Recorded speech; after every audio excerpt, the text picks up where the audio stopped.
Hello అండి, నమస్తే. Welcome to the spice route. తెలుగు స్పైస్ రూట్లో ఈరోజు మనం స్టవ్తో పని లేకుండా వంట చేయడానికి టైం లేనప్పుడు, అలాగే ఏదైనా టేస్టీగా తినాలనుకున్నప్పుడు ఈ విధంగా పచ్చిపులుసు చేసుకోండి. చాలా టేస్టీగా ఉంటుంది. ఈ పచ్చిపులుసు తయారు చేయడానికి చింతపండును ముందుగానే నానబెట్టుకోవాలండి. ఒక చిన్న నిమ్మకాయ సైజ్ అంతా చింతపండు నానబెట్టుకుంటే సరిపోతుంది. ఈ చింతపండును చేత్తో బాగా స్మాష్ చేసుకొని తొక్కు మొత్తం తీసేసుకోవాలి.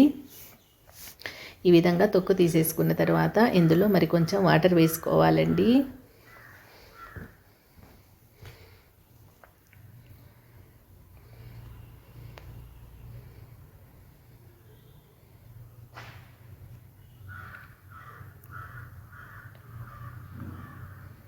ఈ విధంగా చింతపండు రసం తయారు చేసుకున్న తర్వాత ఇందులోకి ఒక 1/2 టేబుల్ స్పూన్ జీలకర్ర వేసుకోవాలి.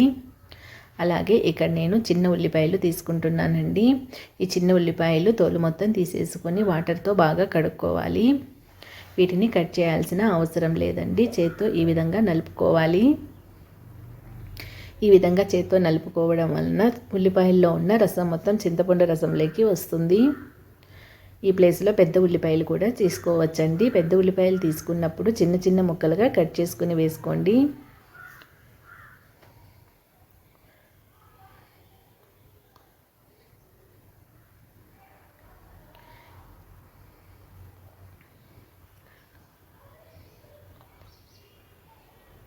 ఈ విధంగా ఉల్లిపాయలన్నీ నలుపుకున్న తర్వాత చేత్తో మరి కాసేపు స్మాష్ చేసుకోవాలండి.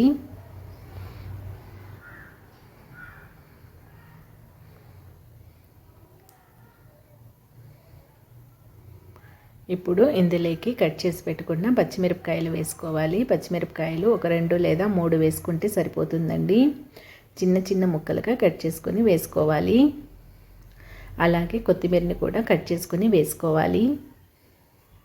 ఇందులో సాల్ట్ వేయకూడదండి. మనం చేయి పెట్టి కలుపుతున్నాం కదా, సాల్ట్ వేసుకుంటే చెయ్యి మంట పుడుతుందండి. అందుకని సాల్ట్ వేయకుండానే వేసుకోవాలి. పచ్చిమిరపకాయలు కొత్తిమీర వేసుకున్న తర్వాత మరి కాసేపు చేత్తో బాగా స్మాష్ చేసుకోవాలండి.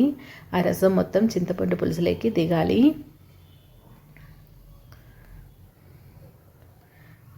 ఇప్పుడు చివరిగా ఇందులో రుచికి సరిపడా ఉప్పు వేసుకోవాలండి.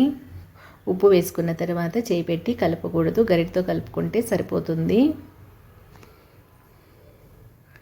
అంతేనండి, ఎంతో టేస్టీగా ఉండే పచ్చిపులుసు రెడీ అయిపోయింది. దీనికి ఎటువంటి పోపు అవసరం లేదండి.